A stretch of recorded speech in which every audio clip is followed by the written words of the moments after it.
What's up my peeps, welcome back to my channel. Thank you for being here. So today's video is going to be a review of Kat Von D's 10-year anniversary collection. First I'm going to start off with the palette. So what really got me to buy this collection and the palette was the color scheme in it. I'm so tired of the same cool tone or brown tone palettes, 50 shades of brown. I'm so over that. So when I saw this palette, I'm like, yes, look at all that color. I'm inspired. First, I'm going to go in with the white shade to set my concealer. Next, on a fluffy brush, I'm going to take the orange shade and use it as my transition.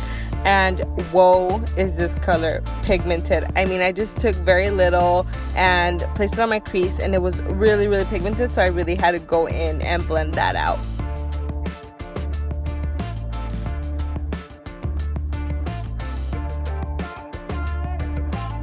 Next, with the smaller brush, I did take that red shade and put it right underneath that orange just so it can give it a little bit more depth. The red didn't have as much intensity as the orange, so that one I did have to build up a little bit, but it still went on really smooth and it blended into the orange seamlessly. Another thing I wanted to point out was the packaging. The packaging is so beautiful and so creative. I've never seen anything like it, and you can just tell that Kat put her heart and soul into designing this collection.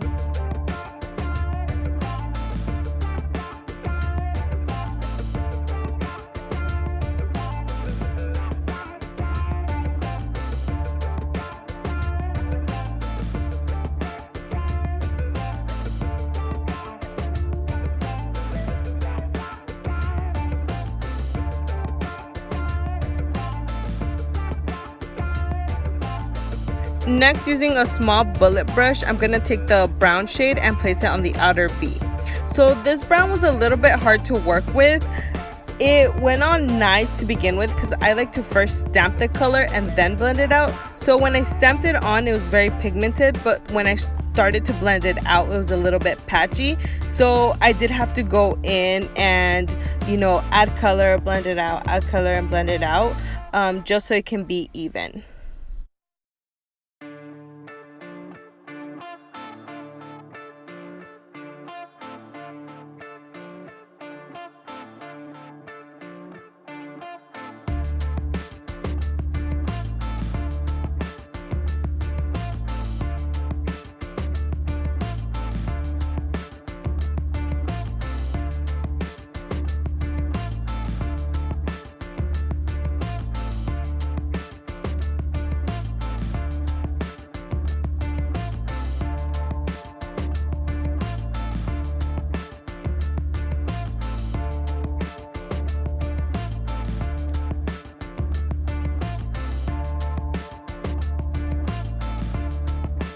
Once I got it even, I decided to cut my crease and add that greenish purple duochrome shade to my lid.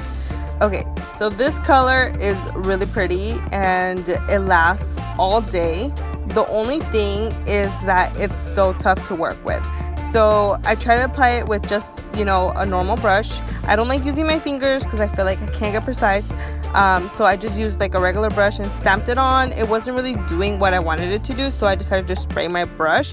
And even spraying my brush, I wasn't getting that intensity, that you get from like a swatch. So what I think I might have to do is put down a glitter glue and stamp it on after that. If you like using your fingers for shadows, I feel like that would work more because I feel like the shadow works better when it's like a little bit heated up.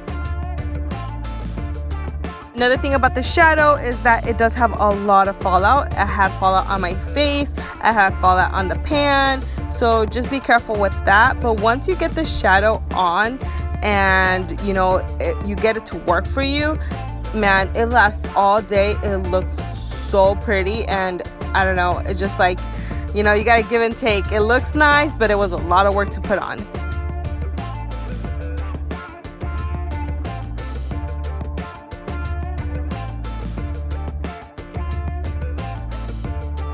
Once I got it, to the placement I wanted it with the brush, I did take my finger and just kind of tapped it over like the main areas, and that seemed to work way more than the brush. So if you like using your finger to apply shadows, then this one's gonna work perfect for you.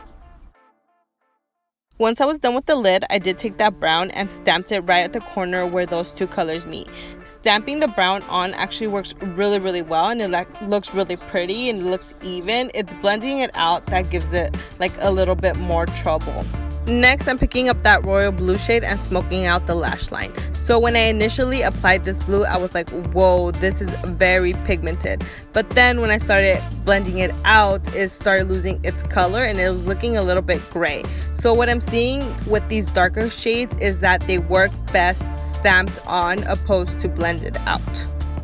So I know a lot of people are not gonna like that. You know, some people just want their eyeshadows to blend effortlessly, really quickly, but that's not the nature of this palette. You actually, you know, you have to put some work into it. You know, you have to stamp and blend and stamp and blend until you get your desired color. And you know, it does take a while and it is a little bit frustrating, you know, because you just kind of want to put it on and go, but just it is what it is with this palette. You have to take your time, you have to build up your colors, so just keep that in mind. That's my older brother, he didn't realize I was filming.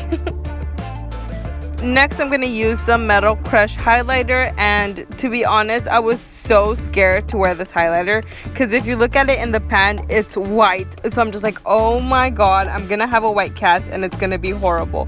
But actually putting it on, it looked so pretty.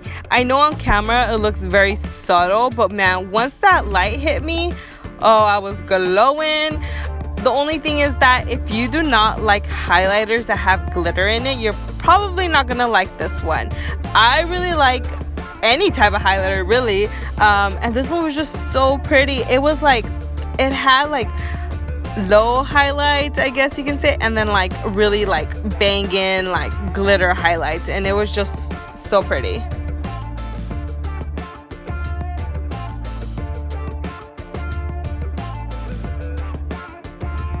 So I did place that on the high points of my face and on the inner corner of my eyes.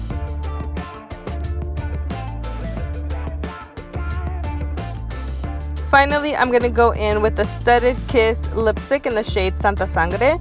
So this color had me feeling some type of way. It looked amazing on me. Like every time I got a glimpse of myself in the mirror, I was all like, ooh, look at those lips. It had me feeling sexy, flirty. It just made me feel so good about myself. I felt like it went with my complexion so well. It was like the perfect red for my skin tone. I'm sure it looks great on other skin tones, but it just had me feeling some type of way.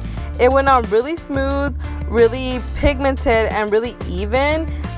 It did dry down matte, but it was very comfortable and it lasted quite a while. I didn't get the entire collection because it was a little bit too expensive and I'm trying to save money for my trip. So the things that I'm missing is the lip gloss, the brush set, and the eyeliner. Alright guys, that is a completed look. I absolutely love how it came out. As for my final thoughts, the palette, I'm giving it a 7 out of 10. Just because it's really hard to work with. Some of the colors go on patchy and you really have to build and work with it. But once you get it on, it lasts you all day, so that's the plus. The lipstick, I'm giving it a 10 out of 10 because I absolutely love it. The highlight, I'm giving it an 8 out of 10 just because it's a bit pricey for a highlighter, but it is really pretty. Well, anyways guys, thank you guys so much for watching. Please like and subscribe and we'll see you guys next time. Bye!